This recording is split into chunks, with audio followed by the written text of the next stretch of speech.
Hey, hey, Michigan Maniacs. This is the Michigan Maniac Podcast, and I am your host, Adam Brewer.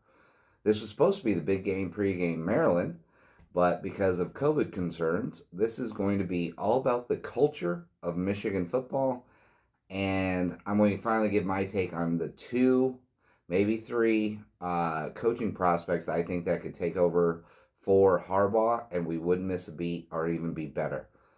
Obviously, anybody can. We can't miss a beat. We've done so poorly with them, so whatever. But before we do that, let's get into the housekeeping, guys. I'm on all social media. You know, YouTube, Twitter, Instagram, Facebook, all of it under Michigan Maniac Podcast. Guys, go to Apple Podcasts, rate and review, or just rate, whatever you want to do. Hit me up on the DM. Let me know that you did so. Give me your name, fake name. I don't care what it is. Legit address to where I can send it. And I will send you one of these stickers. Bang. Boom. They're pretty cool. I mean, I like them just because I made it myself. But hey, well, not the sticker part, the design. Not that it's so integral. But it's mine regardless. So hit me up. I don't care if it's a 1-star. I only want the stars that you think I deserve. I mean, I feel I'm a 5-star recruit when it comes to podcasting and hosting, but hey, we'll leave that up to the nation, right? So anyways, let's get into this. So now that we have to worry about the rest of I don't even think it's a worry anymore if we have to worry about the rest of the season being canceled, just in case of COVID concerns, and I don't know which players have tested positive.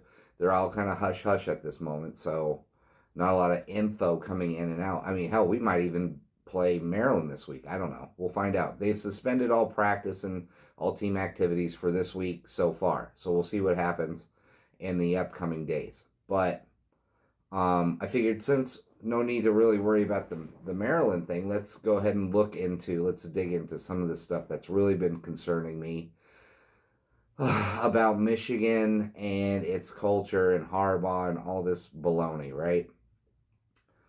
A lot of things have been coursing through my mind lately about this. I mean, I was for a long time, and I've said it on here, I thought Harbaugh should get fired, and then I kind of went back to be like, okay, because of recruiting classes, and we want to keep the progress going forward because the 2021 is a top 10 recruiting class. Then you bring in 2022, which they're already doing pretty good at. You don't want to ruin that kind of progress.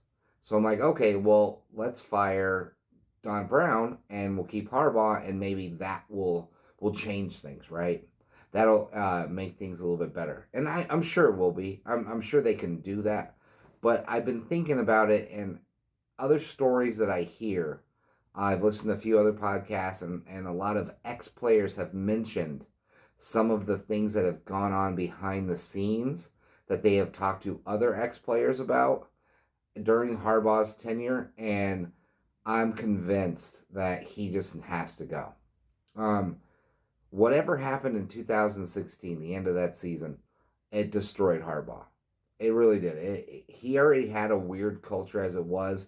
He had this whole business approach to getting you to the NFL, like do it my way, and we're going to come with a very progressive, like this is how you get into the NFL. Well, that's a great approach to college football, but if you don't have a culture of football where they fight for one another or want to be one team, and you just say, well, listen, I can provide you a way to the NFL, that creates a loophole, like I've been talking about. That creates a way for kids who aren't 100% either sold in on Harbaugh or aren't sold in on Michigan as a whole, just to be like, you know what, I'm playing for my stats, I'm playing for my 40 time, I'm playing for all this so I can get my draft status and move on. That's what that creates. And granted, I think with 2016, before the Ohio State Harbaugh, I think you get a guy who believes in making everyone work together as a team. And after that, though, I think his culture is exposed. It's exposed for being cold. It's exposed for being very hands-off. You do your job, I do my job, and I'll get you to where you need to go type thing, instead of everybody in it to win it, we die for each other, we fight for each other, we're all brothers, we're this, that, and the other, right? And as much as I hate the cult leader PJ Fleck, who's reading "This is how we poop" to his team, right? Just to find some way to motivate them. That goes to show you that in college football, it is all for one and one for all. Now, maybe in the pros, you can get teams that only focus, guys only come to work, clock in and clock out, and they only worry about their own thing, and you can still be successful, right? Now, the Patriots obviously had way more success than anybody else, and I don't know much about that culture outside of you do your job and it's all part of the greater team success. No one man is greater than the other. So that's a different culture. Maybe there's some other teams that have greater success with just clocking in and clocking out, and the whole NFL approach that Jim Harbaugh seems to come with. But so getting into what I heard from some of these podcasts was that in 2017, the team unanimously, or whatever, democratically, however you want to put it, voted, and I think it was unanimously, voted Devin Bush as the MVP of the season. And because he had gotten hurt with Ohio State, he didn't finish out that game, and he opted out of the bowl game, Harbaugh took it upon himself to not make Devin Bush the MVP, which the team wanted and voted for, but made Chase Winovich the MVP. Now, very, very good choice, right? I mean, you could say Chase Winovich was 1B to Devin Bush's 1A for MVP, but it doesn't change the fact that the team voted Devin Bush the effing MVP. You don't mess with that. When the team votes, see, that's like saying, okay, yeah, you guys are cute. You guys say whatever you want, but it's what I feel. I'm the head coach. So if somebody does something I don't like, then I'm going to change what you guys feel, and I'm going to appoint whoever I want as the MVP. And that's what he did in 2017. And it's kind of what he did in 2019 when it came to Shea Patterson. The team did not even vote to put Shea Patterson as a captain. Harbaugh took it upon himself and made him the captain. There's some infighting apparently, where some people were all team Dylan McCaffrey and then some people were all team Shea Patterson. And I don't know what Harbaugh, what he did to get Shea Patterson to come to Michigan, but I think he overexposed himself or he did something that he really screwed himself on the Shea Patterson deal, because the OC, I mean, Gaddis was like, he's playing too much golf. He doesn't know the offense. The players weren't behind Shea Patterson. His own effort on the field proved that he wasn't into the season, and he still was given captain. He was still placed as captain by Harbaugh. These are just things that destroy culture. They don't add to it. They don't make the kids believe that you're in it with them. And if they think that you're not in it with them, then they start to not buy into it. Then they start to think, well, yeah, okay, fine. If that's how he's going to be, then I'm just going to look out for myself.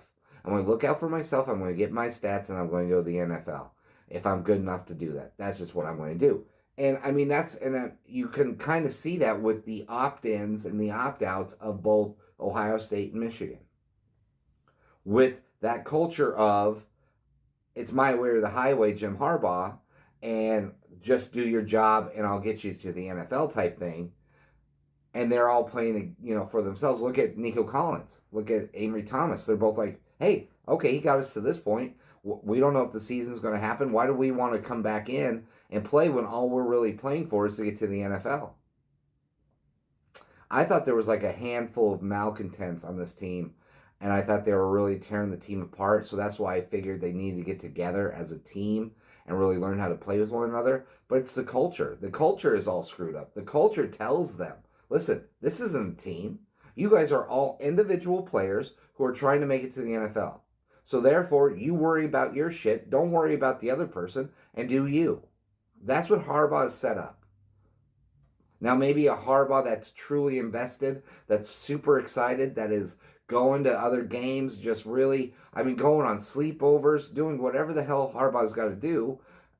That 2000, before November of 2016, maybe that Harbaugh can make this kind of culture work, but a checked out Harbaugh is only letting this weird culture just eat itself alive, in my opinion.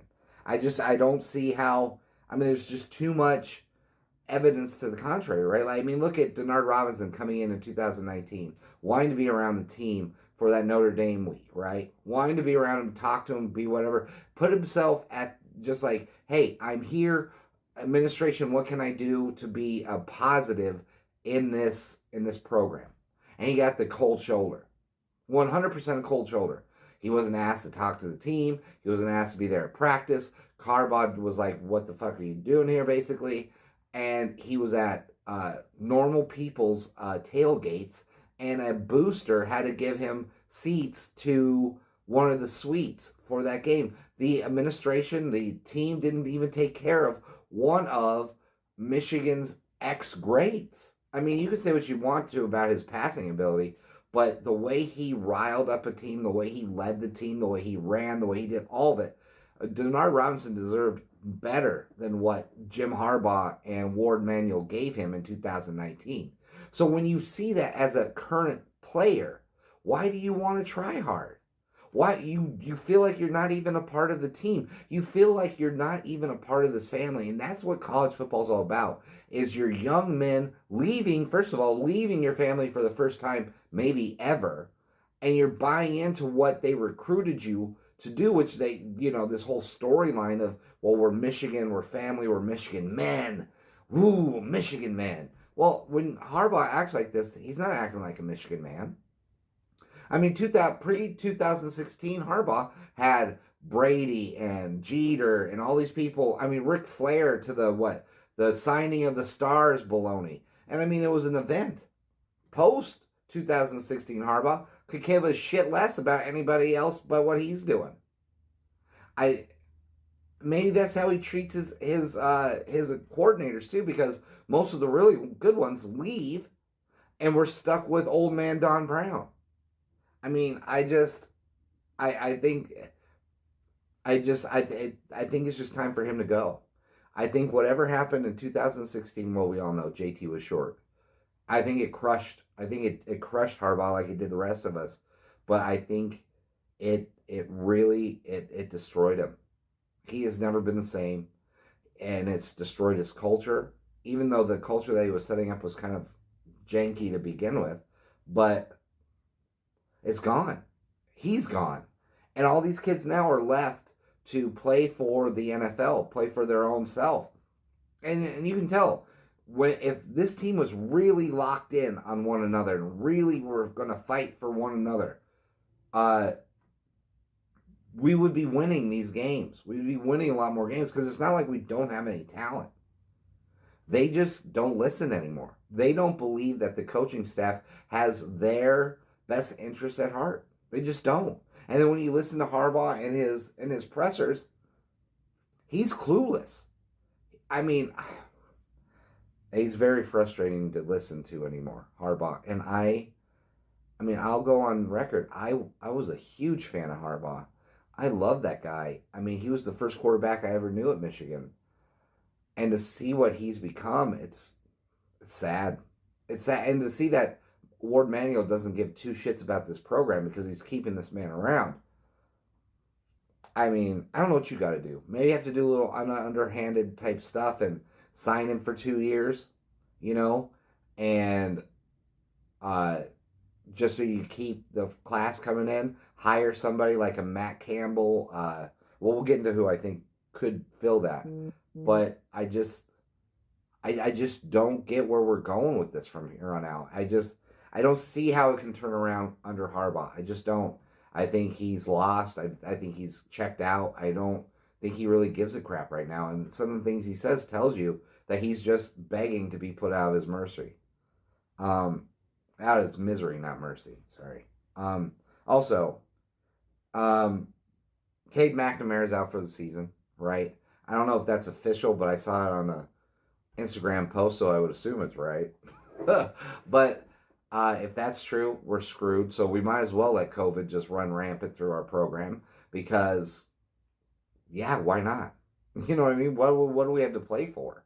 Yeah, I know there's going to be a lot of people. If it's a game on the schedule, then we need to play it and blah, blah, blah. No, I don't think so. Why? What are we going to learn? All we're going to do if we continue down this road, we're going to lose to Maryland ugly because we're going to have Joe Milton in there. And I'm sure Joe Milton has given up because he doesn't believe that the coaches have his best interests on his side or at their heart or whatever. I mean, everybody's given up. So all we're going to do is just destroy our recruiting classes for 2021 and 2022 by showing up and losing probably by 2 touchdowns to Maryland and then going into the game against Ohio State and losing by 70 to Ohio State. So why do that? And then, it almost makes me want us not to do it because I don't want us to play just to screw over any Ohio State fan that I've ever met, and even these are some of my closest friends, because they all are chipping and saying all this dumb shit on social media, and it's like, okay, that's fine. You talk all the shit you want to, but guess what? We're in COVID restriction right now, so we could just knock everything out, and guess what? You're 1 game short. You may be able to play Michigan State next week or this week, but you ain't going to be able to play us in 2 weeks from now. So good luck getting into the Big Ten title game. Good luck getting into the playoff. And you go suck it. Because at this point, what are we playing for other than just to screw over Ohio State? I don't care if there's a game out there. What are we doing? So we can just get hammered? I mean, so what? You want the little guy to go into even though that the little guy has to fight the big, strong guy, you still want him to go in the ring and get his ass beat just because he set the match? No thanks. No thanks. Not when our team's checked out. Our boys don't want to play anymore. Our coaches aren't coaching. They don't have no clue how to make a good game plan. They're not developing people. So what are we doing? They're not developing the talent. They can't put together a good game plan. The guys on the team have quit. They don't believe that the coaches can actually do anything for them. So what are we doing? We're just going in there just to get pummeled in the face for the next 2 weeks? No, I hope it's like, I hope whoever gets COVID survives it and is very, they're top-notch athletes, so they'll be fine. But, I mean, whatever it is, I wouldn't want anybody to die from it or get seriously injured or whatever from COVID. But I want them to just come through it like everybody else has, 99% chance of living through it. But, and move on. Get the rest of the season over with. Done. And then I wouldn't mind playing the crossover game, which more than likely may be, and I'm fingers crossed, it's going to be Illinois, so they can beat us. And it'd be fitting because Brandon Peters is the starting quarterback for Illinois, and I would just hope that would be the death nail in the coffin of Jim Harbaugh, that we would lose to a Michigan quarterback who, in my opinion, everybody busts on Brandon Peters about he wasn't good. Listen, I hate to break it to you. Go back and just look at the 2017 season. He came in for John O'Korn, and our team did well. He was only asked to do certain things because it was a run-first, a run-oriented offense. Orientated. What a great... He did his job. We won every game that he started until he played Wisconsin, and we were up 10-7 when he got hurt and knocked out of the game. We were winning. We were looking good. He hit DPJ on a deep route. He was doing what he was asked to do, and he looked good doing it. And then he got hurt, and he was out for Ohio State, because I'll tell you something right now. If Brandon Peters plays in 2017 instead of John O'Korn, we beat Ohio State. We just do. Brandon Peters would not have missed that long pass to the tight end. That was a critical play that John O'Korn overthrew him by 5 to 10 yards. Would not have happened if we had Brandon Peters in the game. Yeah, so Brandon Peters comes back, a month later? Maybe even a month and a half later into a bowl game. So you haven't played in a month and a half and they're expecting you to fucking pull it out when the game plan was crap and the defense completely fell apart. We had one of the worst offensive lines in Michigan history. Yeah, sorry. Let's not blame that on Brandon Peters, all right? That's all on Harbaugh. Screw that. I would love to see Brandon Peters play us, beat us, and then knock Harbaugh completely out of here So this way we can focus on trying to get a good head coach that is going to install a type of college atmosphere, college culture of we fight for one another, we fight for it all, you do your job, we do our job, together we win. And I've got two people that I really truly believe that can do that. The third one, it's a little outrageous, but I mean, it's already been mentioned. None of these names are out of like left field. No one's gonna be like, "Oh, Adam, you did your research. Look at this guy. He's amazing." No. They're just, I think, the best candidates, the two best candidates for this job. And I think you have a chance when you shit can Harbaugh right out of here. I think you have a chance of saving the 2021 recruiting class and the 2022 recruiting class if you hire either one of these two. And then I'll throw in the third one in a minute. But so let's break that down, right? So the first one I totally believe, and I don't know which one I like the best. I would say this is going to be the one I like the best, only because there's more video of this guy. And it's going to be Matt Campbell. Number one for me, Matt Campbell is the guy we should get. He's like a college version of Bill Belichick if Bill Belichick was like friendlier. If he was like a rah-rah, sis boom ba type of guy. You know, he's got the sweater on. I mean, all he needs to do is cut off the sleeves. He's got the hat. You know, I mean, he just looked... You would think he's like the ball manager if you didn't know that he was the head coach, right? And it's very easy to get this guy from... First of all, he's an Ohio guy. So how great would that be to steal somebody out of Ohio, right, who can recruit Ohio and wanted to be a part of the Ohio State, because his name has been mentioned for the Cleveland Browns and the Ohio State and the Buckeyes, right? But obviously he's not going to Ohio anytime soon. So if we could grab him before Ryan Day takes an NFL job, that would be fantastic. We can get a great recruiter, a fantastic coach. I mean, just Google Matt Campbell pre-game speeches or halftime speeches, and you get two or three to where you're just like, I love this man. He is everything that you would, as a football player, you'd want to play for, and I love it. And plus, he went to a team in Iowa State that has been garbage. I mean, I grew up in Denver, Colorado, so I was a part of the Big 8, then the Big 12, and I've seen Iowa State. For decades, I've seen Iowa State, and they stink out loud. They are even worse than what we are now. And he's able to turn that around. Like right now, he should be, I think if they win this next game, or they might be already solidified as one of the Big 12 championship teams, right? And he got there in 2016, and he's turned this whole team around.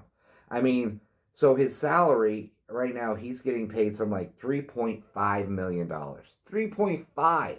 That's nothing for Michigan. I mean, you can give him 5 at Michigan, and why wouldn't he jump? His buyout is $7 million, but every year after 2019, it drops by like $1 million. So you could get a buyout for $5 million at this point, I think.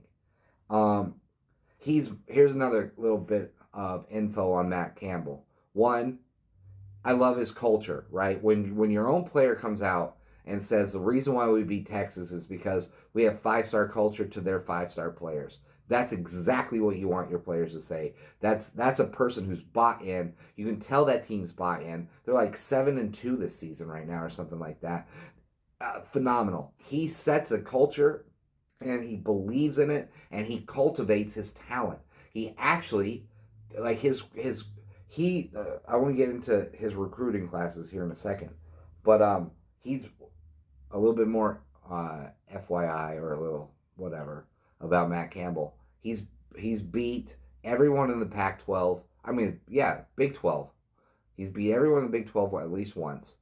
His records against Oklahoma, he's 2-3 against Oklahoma, but it's like he has just a recent 1 win against them this year, and they've all been competitive games. Okay, Iowa State going up against Oklahoma. I don't know about you, but I would love to say we would be 2-3 against Ohio State in the last 5 years.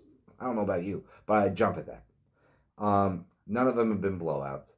He's now currently riding a 2-game winning streak against Texas. He's also 2-3 against them. 2-game winning streak, by the way. 1-4 against Oklahoma State. Meh. And then he's 0-4 against Iowa, which is a rival. But the first year he got blown out. 2016 he got blown out 43-3. Oh no, 42-3. My fault. 42-3. But after that, the last 3 games, all 3 games were lost. The total points that they lost were 14. Like there were 2 1-2 loss, 1-2 point losses, and then a game where he lost 13-3. One was 18-17, and then I can't remember what the other one was. It was like a 2-point loss. I mean, he's in it. He's in it against his rival. We can't say that about us. I mean, we're 3-3 against Michigan State, for God's sakes. Michigan State. The kid recruits. Now look what he's doing with this, right? So he's beat everyone at least once in the Big 12. He's 2-3 against Oklahoma, and he's 2-3 against Texas, but riding that 2-game winning streak. But in 2016, he had the 53rd recruiting class with 1 4-star and 14 3-stars. 17, he had the 44th recruiting class, 21 3-stars, no 4-stars, no 5-stars. 2018, 54th recruiting class, 2 4-stars, 15 3-stars. 2019, 47th recruiting class, 1 4-star, 19 3-stars. 2020, 44th with 18 3-stars, and then 2021, 45th right now with 15 3-stars. Could you imagine what he could do with Michigan behind him? And plus, he's, from what I've heard, now this is from another podcast, he wants the Michigan job. This man knows how to, first of all, he knows how to win with less. He knows how to win with less. This guy, I love the way he looks. I love his culture. I love everything about this guy. He's great at the halftime speech, which Harbaugh's garbage at. I mean, he creates a culture where they all buy in. And guys who are 2- and 3-star type players are beating on a consistent basis Texas, who recruits at a 4- and 5-star level. That's culture. This guy knows how to win, right? So Matt Campbell would be my number 1 guy because he wants to be at Michigan. So that, I love that. If that's really true, I love that. And that's what sells me the most on him. Other than all the obvious things I just told you about. Now the second one, it's no shock. Mario Cristobal for Oregon. I mean, he's only been there for a few years, but what he's done has been impressive. By the way, his annual salary is only $2.6 million. Now, which is shocking to me because Phil Knight is an alum, and Phil Knight is the head of Nike. And as if you look at their facilities, it's all top notch. So it's shocking that he only makes 2.6, considering when McKnight or with Knight, who can actually kind of change some stuff up there. But I hear he's an amazing recruiter. That's the number 1 thing with him that I like a lot. Out of the 2, I mean, I still want Matt Campbell, but Cristobal made the list because of how just focused he is on recruiting, and it shows. 2017 when he started, they had the 18th recruiting class. Now that's all name at that point, right? Because he hasn't really done anything. But he had 9 4-stars, 15 3-stars. 13th recruiting class, 12 4-stars, 10 3-stars. 2019, the 7th recruiting class. It just keeps getting better and better and better as he's taking over the job. By the way, he's 21-7, just to give you an idea. Now, 2019, the 7th recruiting class, 1 5-star, 13 4-stars, and 12 3-stars. And then 2020, he had the 9th recruiting class with 2 5-stars, 10 4-stars, and 10 3-stars. The guy can effing recruit. He's 21-7. I know it's in a weak conference. That it's an absolute weak conference because USC isn't what it used to be. Stanford's not what it used to be. Washington is on its way down again. So it's not the strongest conference in the world, but he's dominating it. So that's, I mean, he's 1-0 against USC, 3-1 against Oregon State, a rival. He's 2-1 against Utah, who, and that was in, one of those wins was in the Pac-12 championship game, and then 2-1 against Washington. He's doing what he's supposed to do. Impressive, very impressive.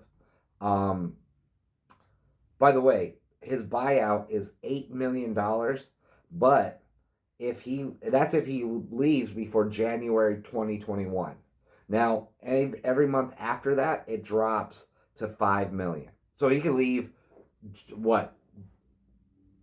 February 2021, and Michigan can buy him out for $5 million. So the buyouts on both of these guys are very similar, if not exactly the same. One, Cristobal already has a conference title. Granted, weak conference. Matt Campbell, I can't say enough positive things about Matt Campbell. I love this guy. I really want him to be the head coach of Michigan. There's just so many great things. Like he fits kind of like a Gary Moeller type. And I know one of the listeners hit me up with this long thread of how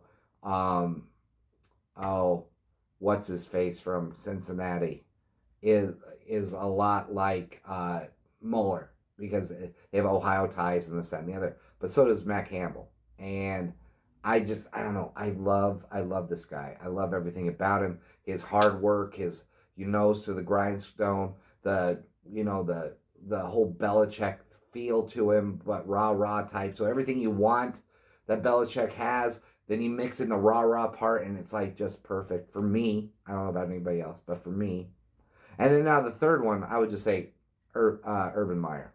I know I hated him, but listen, if we could get Urban Meyer, I don't care.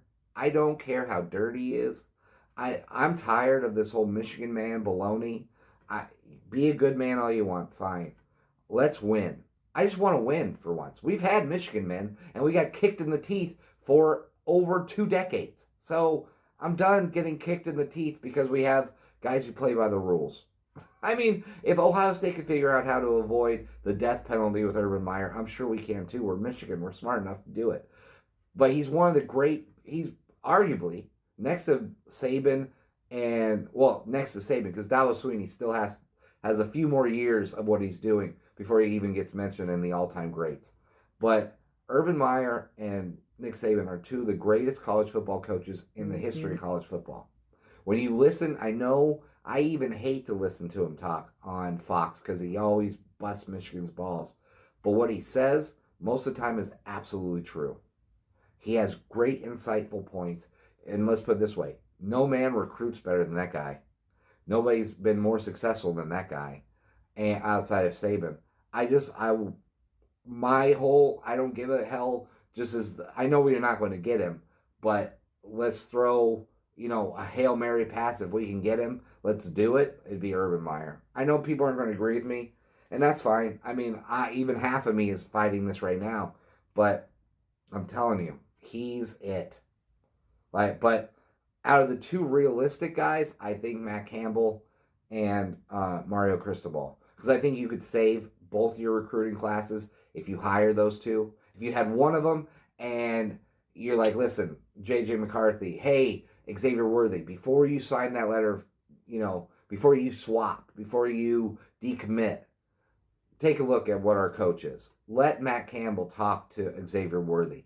Let freaking Mario Cristobal get a hold of Xavier Worthy. Because I think Xavier Worthy was an Oregon commit at one point. So you get Cristobal, talk him up, be like, hey man, I'm here. We got this. You got to come back. We got J.J. McCarthy. We got this. I created good culture. You get these two. You get either one of these coaches. And you save Michigan football. Don't go out and get like a Brady Hoke type. I don't know if there's a Jawan Howard out there that could save us. I mean, if anything, I would throw out if you're going to get rid of the staff, or if say we're going to keep Harbaugh, fire obviously Don Brown, fire Gaddis, and then take on Nick Sheridan. Nick Sheridan, obviously a Michigan guy, and has Indiana playing amazing offense right now, amazing offensive football right now, and with the talent we have, if he can do that at Indiana, why couldn't he do that at Michigan? Especially calling the plays, let him get a few more years, and then maybe he takes over as the coach at Michigan. I would say Tom Allen, but his buyout's astronomical. It's like $20 million to buy him out. So forget that. I mean, the more I start to see, and I'm not always been a fan of this because I always call the cult leader PJ Fleck a cult leader because he has this mantra, right? Row the boat. Well, then Tom Allen has LEO. Love each other. And that stuff works. It works for college football. I hate to admit it, but to me it sounds silly and ridiculous, but it works. But we don't do that. Harbaugh's like, get out of here. He treats his own players like they're redheaded stepchildren. I don't know. He's just like, listen, get out of here, do your job, and because of me, I'm Jim Harbaugh, I can get you to the NFL. But I don't want to hear anything else from you. I'm a broken man since 2016. I'm emotionally damaged. Do not talk to me. Get out of here. Leave me alone. That's just how it comes off to me. I don't know. But hey, guys, I hope you liked this episode. I mean, I know it was supposed to be a big game pregame. I'm just happy that I don't know. I don't even know how I feel about the rest of the season. I just really don't. I really want to screw Ohio State over badly, but I also want to play. But also, I don't want to get our teeth kicked in. I don't want to look like this all the time and just ruin the future of Michigan football. I just don't. I hate it. I'm a conflicted man. So, guys, I hope you liked this episode. Once again, go to all the social media, Twitter, Instagram, Facebook, and like and subscribe on YouTube. Also, leave a review. Actually, if you just leave a comment on these videos, I usually respond unless it's ridiculousness. If you respond, like I already said this earlier, if you put down any type of ridiculous comment, I'm not going to answer it. I may talk shit about it on this podcast, but I'm definitely not going to answer it to you. So I answered. I mean, everyone, even the people who aren't Michigan fans who leave comments, I'm more than willing to talk to, because they usually don't leave nonsense. But guys, go to Apple Podcasts, rate and review, and I will send you out a sticker. Guys, I mean, it's going to be great to be a Michigan Wolverine again soon. And I really believe if we get one of these two coaches, it'll be great sooner than later. And always and forever, guys, go blue.